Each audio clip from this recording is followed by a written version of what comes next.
जय हिंद दोस्तों, कैसे हैं आप सब। तो आशा करते हैं कि आप सब अच्छे होंगे। और आज हम लोग देखेंगे बिहार उत्पाद सिपाही का प्रैक्टिस सेट 6 देखेंगे। इससे पहले जो आपका 5 तक प्रोवाइड किया जा चुका है, यदि आप लोग नहीं देखे हैं तो प्लेलिस्ट में जाइए, वहाँ पर आपको सारे वीडियो मिल जाएंगे। और यह जो हम लोग प्रैक्टिस सेट लगा रहे हैं तो यह मार्क्समैन एकेडमिक जो कि है दिल्ली का प्रकाशन है, हम लोग इसी से प्रैक्टिस सेट लगा रहे हैं। इसमें आपको टोटल जो है 25 सेट है, जिसमें आपका जो 20 है मॉडल सेट है और 5 जो सेट है वो प्रीवियस ईयर का है। ठीक, चलिए हम लोग इसको शुरू कर लेते हैं। और आपको पीडीएफ के लिए वीडियो के डिस्क्रिप्शन में टेलीग्राम का लिंक दिया गया है, आप लोग टेलीग्राम ज्वाइन कर लीजिए, वहीं पर आपका जो पीडीएफ मिल जाएगा। ठीक, चलिए यहाँ से हम लोग का जो पहला प्रश्न है, कह रहा है कि फलों और सब्जियों में जो स्थित कैरोटीन उन्हें कौन सा रंग प्रदान करता है। तो देखिए, जो फलों और सब्जियों में जो कैरोटीन होता है, यह आपको नारंगी रंग का जो है कलर या फिर रंग वो प्रदान करता है। ठीक, राइट आंसर आप लोग ठीक से कर लीजिएगा।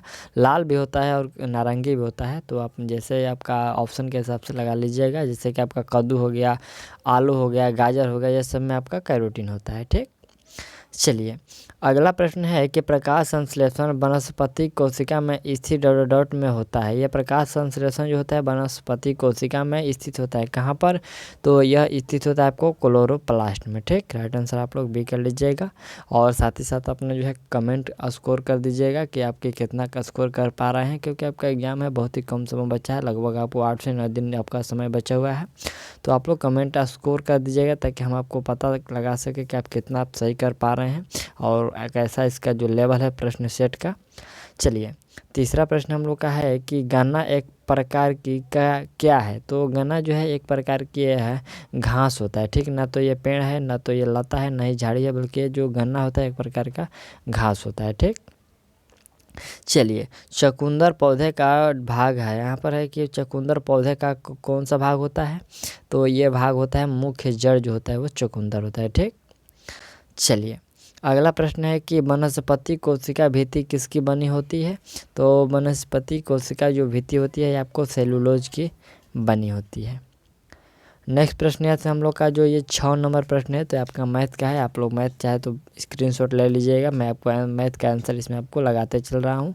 देखिए आपका जो 6 नंबर का राइट आंसर होगा आपको ये 79,920 होगा। ठीक, चलिए 7वां नंबर, इसमें भी आपको 20 जो प्रश्न देखने को मिलेगा मैथ का। तो यहाँ पर आपका 7वां का जो राइट आंसर होगा आपको 17/24 हो जाएगा। आप लोग मैथ अवश्य बनाइएगा। चलिए 8वां का प्रश्न है, आपका राइट आंसर आपको जो 20,072 होगा। और यहाँ पर ये जो मैथ है ज़्यादातर आपको कैलकुलेटिव ही मैथ देखने को मिल रहा है, यहाँ पर 140 हो जाएगा। और यहाँ से आपका जो 10 है, 10 नंबर प्रश्न देख लीजिए। और यहाँ पर आपका जो है 10 का जो राइट आंसर होगा वो आपको 12/35 होगा। ठीक, चलिए यहाँ पर आपको है 27, 63, 72 का एलसीएम आपको ज्ञात करना है। क्या होगा एलसीएम, तो इसका एलसीएम आपको 1512 होगा। ठीक, 12 नंबर प्रश्न है, इसका राइट आंसर होगा आपका 76.5 होगा। ठीक, इसको भी आप लोग कैलकुलेट कर लीजिएगा। फिर यहाँ से आपका जो 13 नंबर प्रश्न है, तो 13 का राइट आंसर आप लोग 100 कर लीजिएगा। ठीक, कितना आएगा, 100 आएगा। और 14 नंबर यहाँ से प्रश्न है, तो 14 का राइट आंसर 5/6 कर लीजिएगा। और 17 नंबर का जो हम लोग का राइट आंसर होगा आपका 48 मिनट होगा। और यहाँ से हम लोग का 17 ये क्या है 15 नंबर का, हाँ ठीक है, 15 नंबर का आपको 48 मिनट। और 16 का जो राइट आंसर होगा वो आपका 25 होगा। ठीक, चलिए यहाँ से हम लोग का जो 17 नंबर है, तो 17 का राइट आंसर आपको 4 हो जाएगा। और नेक्स्ट जो हम लोग का यहाँ से 18 नंबर प्रश्न है, तो 18 का राइट आंसर आपको 18.3/4% होगा। फिर यहाँ से आपका 19 नंबर प्रश्न है, तो 19 का राइट आंसर आपको 27 कर लीजिएगा। और यहाँ से हम लोग का 20 नंबर प्रश्न है, तो 20 का राइट आंसर आपको 1:8 होगा। और यहाँ से हम लोग का 21 का जो राइट आंसर होगा आपको 4/3 मिनट होगा। ठीक, चलिए अगला प्रश्न यहाँ से हम लोग का 22 नंबर का जो राइट आंसर होगा आपको 70 किलोमीटर प्रति घंटा हो जाएगा। और नेक्स्ट जो प्रश्न हम लोग का यहाँ से 23 नंबर है, तो 23 का राइट आंसर आपको 12 मीटर प्रति सेकंड हो जाएगा। ठीक, आप लोग प्रश्न को देखिएगा, पढ़िएगा, और या फिर यदि आप बाद में बनाना चाहते हैं तो आप इसको स्क्रीनशॉट ले सकते हैं। और चलिए यहाँ से आपका 24 नंबर जो प्रश्न है, तो 24 का राइट आंसर यहाँ पर आपका 6.2/3% ये वार्षिक होगा। ठीक, चलिए अगला हम लोग का 25 नंबर जो प्रश्न है, तो 25 का राइट आंसर आपका यहाँ से 14 मीटर हो जाएगा। और अगला यहाँ से हम लोग का 26 नंबर जो प्रश्न है, तो 26 का राइट आंसर आपका यहाँ से x बराबर 2 रूट या फिर x बराबर -2√2 होगा। ठीक, यहाँ पर 2√2 ऑप्शन 20 में करेक्ट है। और चलिए यहाँ से हम लोग का 27 नंबर जो प्रश्न है, एक लाइन की एक ही साइड पर किसी निश्चित बिंदु पर सभी कोणों का जोड़ कितना होता है। तो यह कोणों का जो जोड़ होता है आपको 180 डिग्री होता है। ठीक, चलिए और अगला यहाँ से प्रश्न है आपका 28 नंबर, तो 28 का राइट आंसर आपका 1 हो जाएगा। यहाँ पर cot थीटा बराबर 1 कर लीजिए। और 29 नंबर जो यहाँ से हम लोग का प्रश्न है, तो 29 का राइट आंसर आपको 0.4714 होगा। ठीक, यानी कि ऑप्शन बी करेक्ट है। और यहाँ से हम लोग का 30 नंबर प्रश्न है, यह मैथ का अंतिम प्रश्न है। इसमें आपको टोटल जो है 23 प्रश्न जो होगा ये मैथ का हो गया। 7 से लेकर 30 तक कितना हुआ, 23 प्रश्न आपका मैथ का है। और 30 का राइट आंसर आपको डी बराबर 4 बटे, यहाँ पर देखिए डी बराबर सॉरी यहाँ पर डी ऑप्शन में डी है, यहाँ पर 4/G-H/होल स्क्वायर। ठीक, यानी कि ऑप्शन डी जो है करेक्ट है। और चलिए यहाँ से हम लोग का 31 नंबर जो प्रश्न है आपका शुरू हुआ, कह रहा है कि साइटोलॉजी, यहाँ पर जो साइटोलॉजी है क्या है। तो देखिए ये जो साइटोलॉजी होता है ये कोशिकाओं का अध्ययन को साइटोलॉजी कहते हैं। ठीक, चलिए नेक्स्ट प्रश्न यहाँ से हम लोग का है कि कवक को पोषण कहाँ मिलता है। तो कवक का जो पोषण मिलता है उनके मृत और क्षय हो रहे जैव पदार्थों से जो है कवक को पोषण मिलता है। ठीक, चलिए अगला यहाँ से हम लोग का प्रश्न देखा जाए 33 नंबर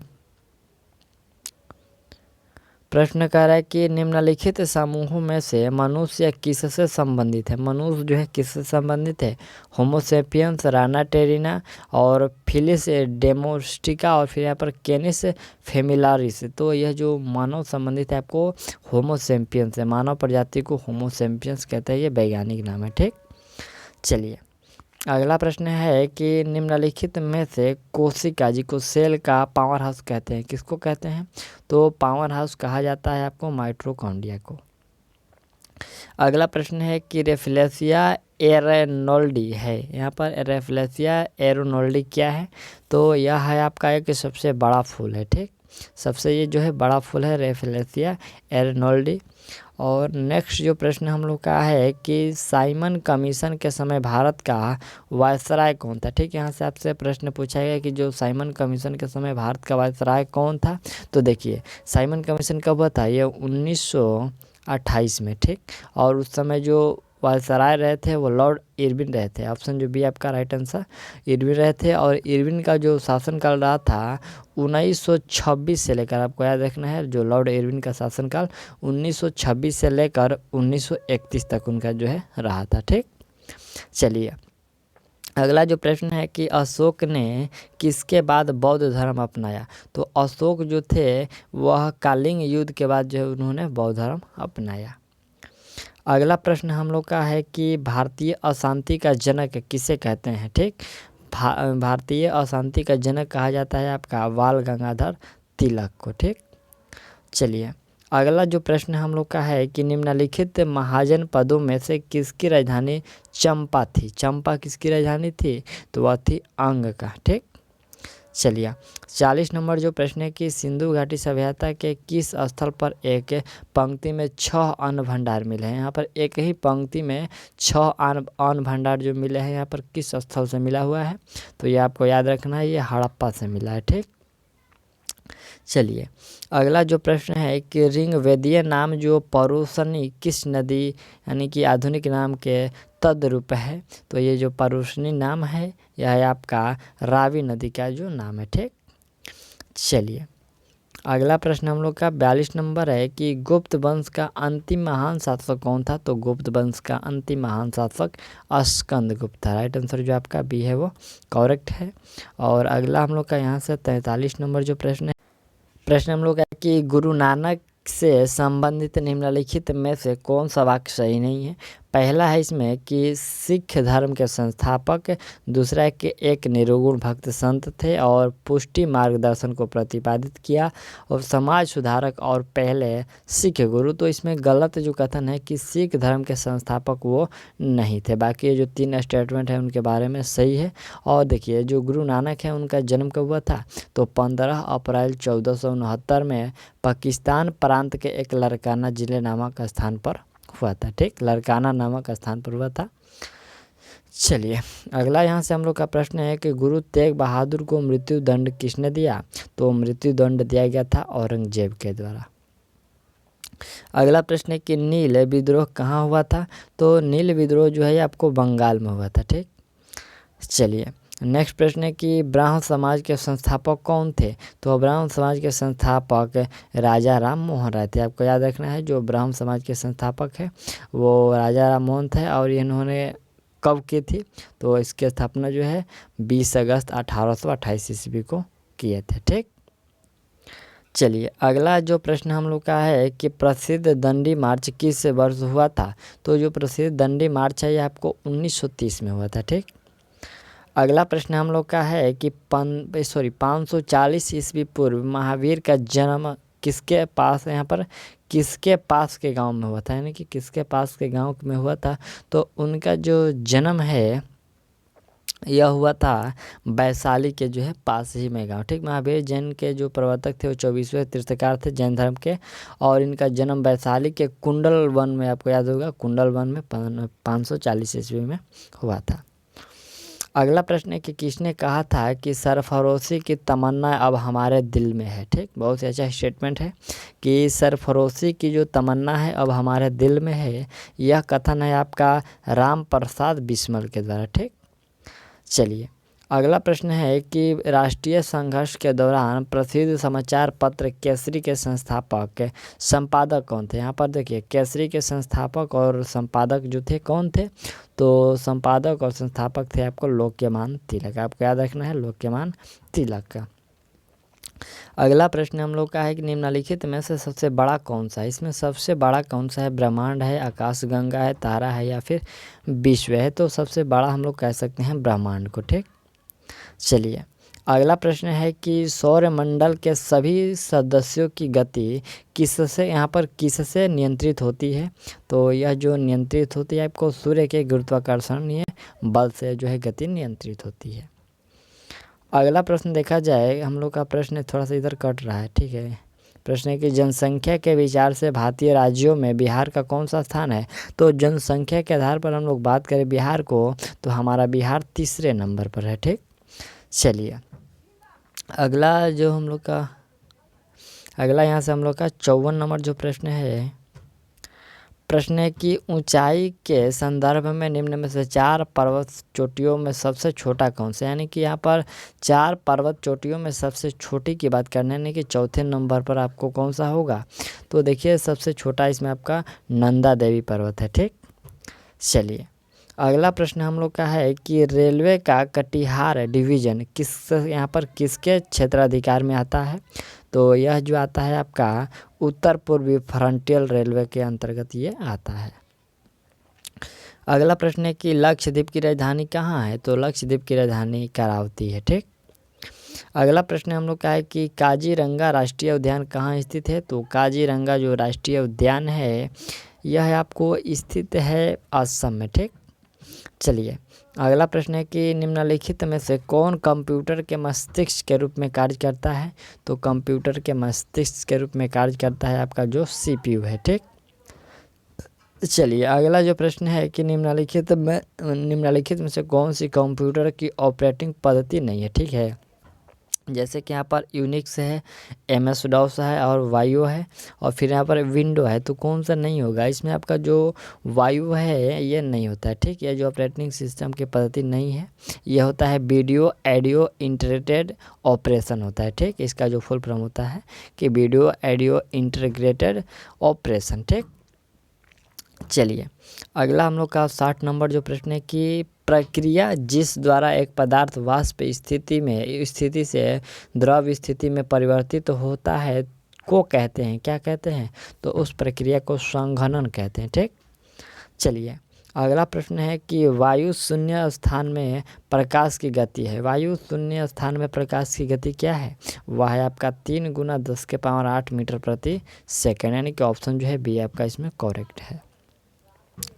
अगला प्रश्न है कि निम्नलिखित में से कौन सा प्राथमिक रंग नहीं है? यहाँ पर प्राथमिक रंग इनमें से कौन सा नहीं है? तो देखिए यहाँ पर जो पीला है वो प्राथमिक रंग आपका नहीं है, ठीक। बाकी सब जो नीला होता है, लाल और हरा होता है, ये सभी प्राथमिक रंग है, ठीक।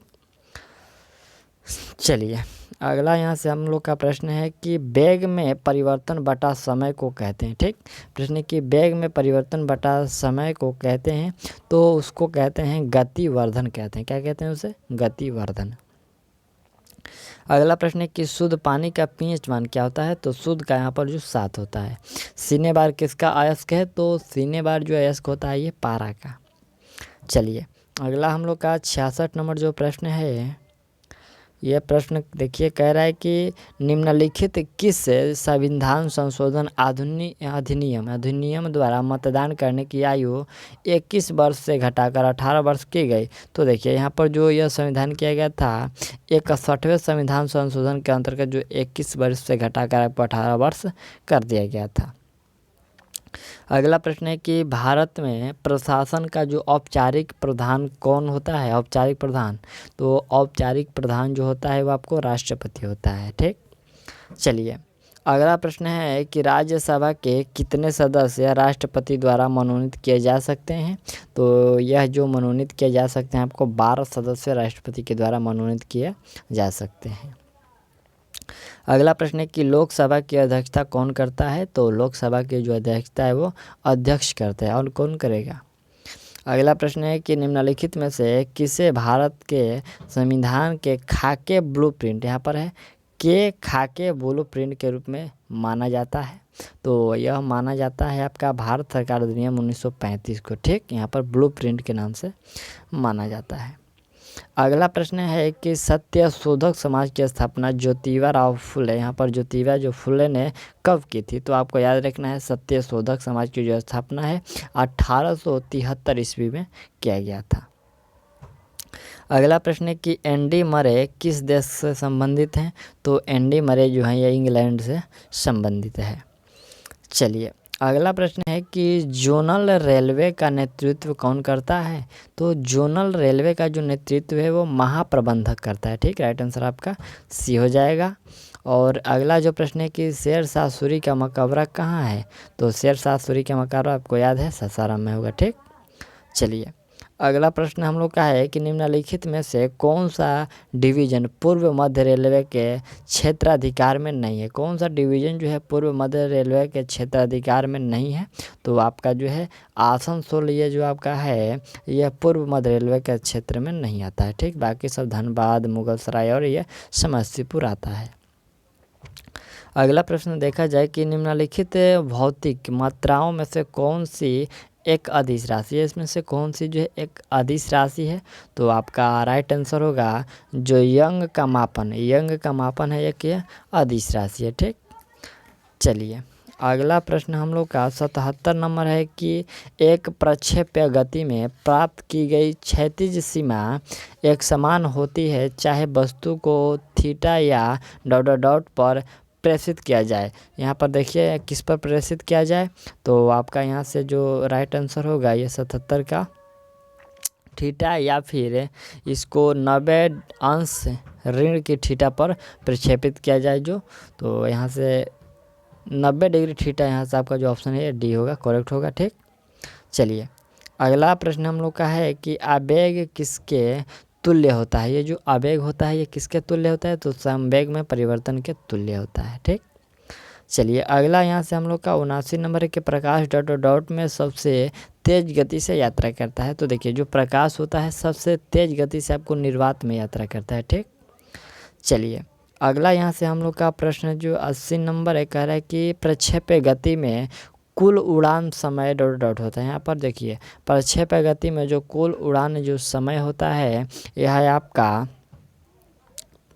यह जो होता है अधिकतम ऊंचाई तक पहुंचने के लिए जो लगने वाले समय से जो ये दोगुना होता है। ठीक है, आपको याद रखना है। देखिए प्रश्न फिर से देख लीजिए कि जो प्रक्षेप गति में कुल उड़ान समय अधिकतम ऊंचाई तक पहुंचने के लिए लगने वाले समय से क्या होता है, दोगुना होता है। ठीक, राइट आंसर आपका डी होगा।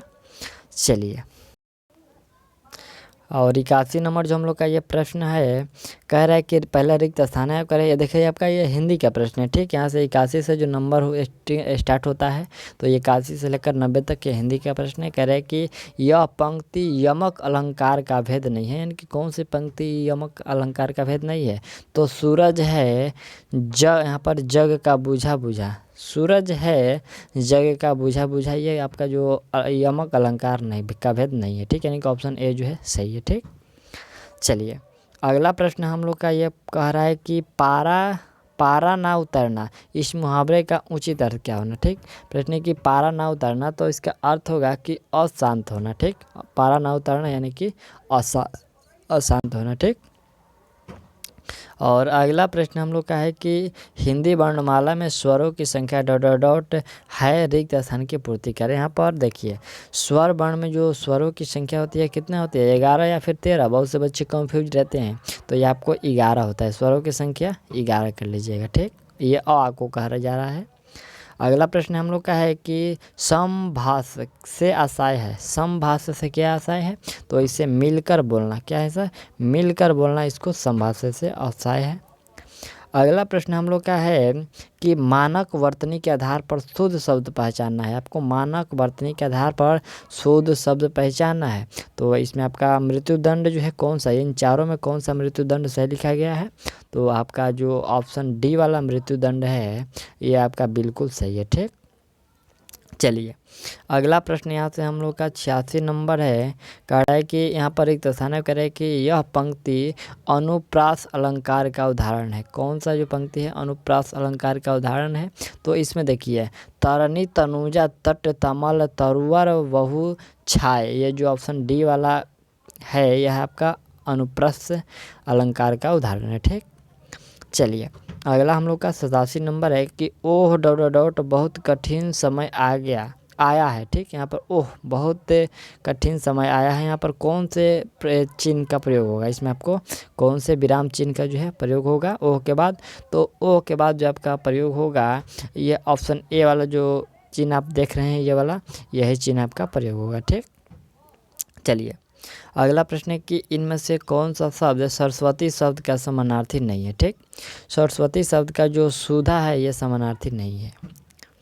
अगला जो प्रश्न है हम लोग का कि जब कोई वाक्यांश अपना सामान्य अर्थ छोड़कर विशेष अर्थ की ओर संकेत करता है उसे कहते हैं, तो उसे कहते हैं मुहावरा। जो अपना अर्थ छोड़कर किसी विशेष अर्थ की ओर संकेत करता है उसे मुहावरा कहते हैं।